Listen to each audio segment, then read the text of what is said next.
بسم الله الرحمن الرحيم إني جاعل في الأرض خليفة اللهم صل وسلم على نبينا محمد صلى الله عليه وسلم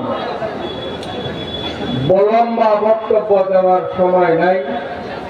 সাধারণভাবে আমরা বুঝি প্রত্যেক মানুষের মেজাজ হইল দুই প্রকার।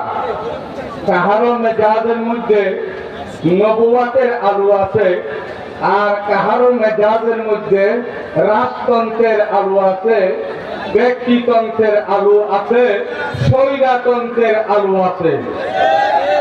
যাদের মেজাজের মধ্যে নবুয়াতের আলু আছে তাদেরকে আল্লাহ তাআলা বদর করে, তাদেরকে আল্লাহ তাআলা সুশৃঙ্খল জাতি করে, তাদের দ্বারা দেশ ও জাতি উন্নত হয়। আর যাদের মেজাজের মধ্যে স্বৈরাচারের মেজাজ আছে তাদের দ্বারা দেশ শোষণ হয়, তাদের দ্বারা মানুষ নির্যাতিত হয়, তাদের দ্বারা মানুষ জেলে যায়।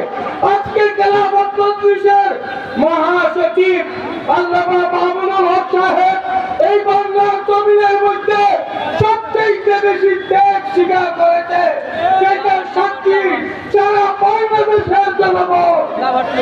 আমি একটা কথা বলতে শেষ করবো আমার বক্তব্য।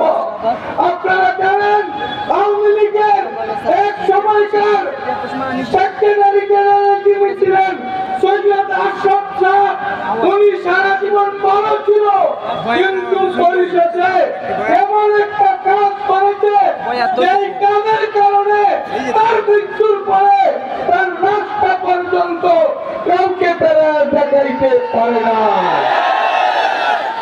জানামের পরিণতি কি হয় তার থেকে আপনারা জেনে নেন।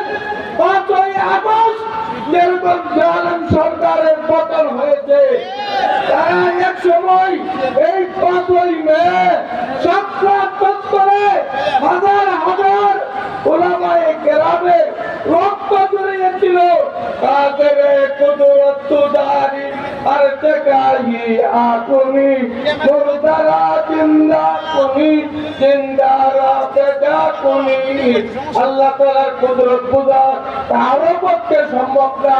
5ই মে যেরকম আলেমদের রক্ত ঝরাইছো, 5ই মে আবু জাহেলের মতন একদম নিকৃষ্ট ভাবে তোমার এমন পতন ঘটাইছে যে চুরি করিয়া তোমার শ্বশুর বাড়ি ভারতে পালাইতে বাধ্য হয়েছে।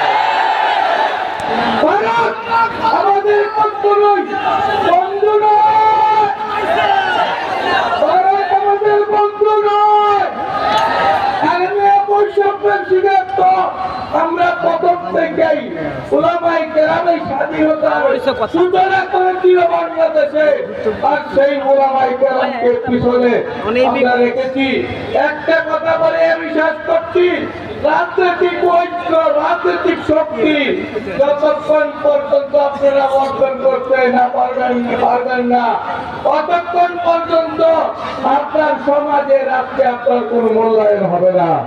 এই জন্য রাজনৈতিক শক্তি অর্জন করেন। আল্লাহ তাআলা আমাদের সকলকে তৌফিক দান করুন। এই পর্যায়ে বক্তব্য নিয়ে আসছেন মুফতি ইলিয়াস কাসেমী। মুফতি